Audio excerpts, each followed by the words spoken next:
Crisis and referral in school counseling, legal and ethical responsibilities. What is your job as a school counselor?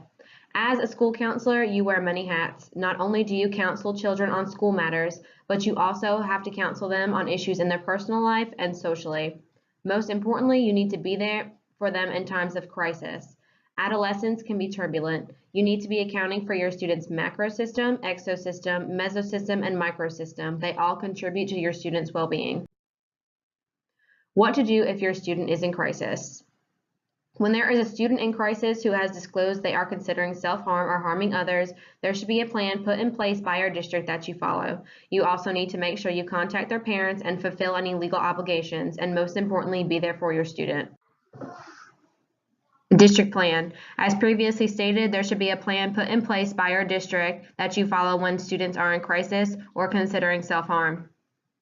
This plan would include a step-by-step protocol and vary on degrees of risk. A high-risk situation would not be treated the same as a medium or low-risk situation. The plan may also include an assessment of suicide risk questionnaire to be done with a student that is considering self-harm or has disclosed suicidal ideations. What is crisis?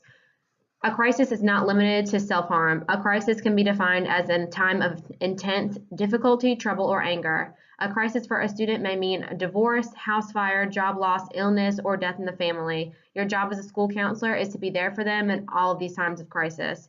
Sometimes a student may need a referral if they're having long-term anxiety or stress regarding an issue like the ones previously mentioned. Your legal responsibility as a school counselor. If there is ever a question about what you as a school counselor are required to do in a crisis situation at school, refer to your ASDA Code of Ethics and your supervisor. Sometimes you may determine that you cannot adequately help your student and that a different type of intervention is required. The ASDA Ethical Standards for School Counselors states that you must collaborate with all relevant stakeholders, including students, educators, parents/guardians when student assistance is needed, including the identification of early warning signs of student distress. You also need to provide a list of resources for outside agencies and resources in their community to students and parents/guardians when students need or request additional support.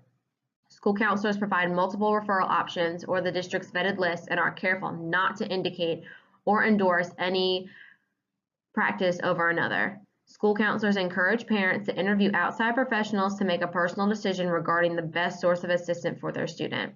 Again, school counselors cannot refer one source over another. That is up to the parent to make that decision.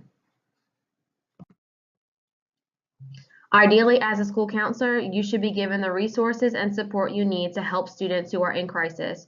You should have the support of the stakeholders in your students' lives and a set protocol for dealing with crisis, as well as a list of district vetted referrals for your students.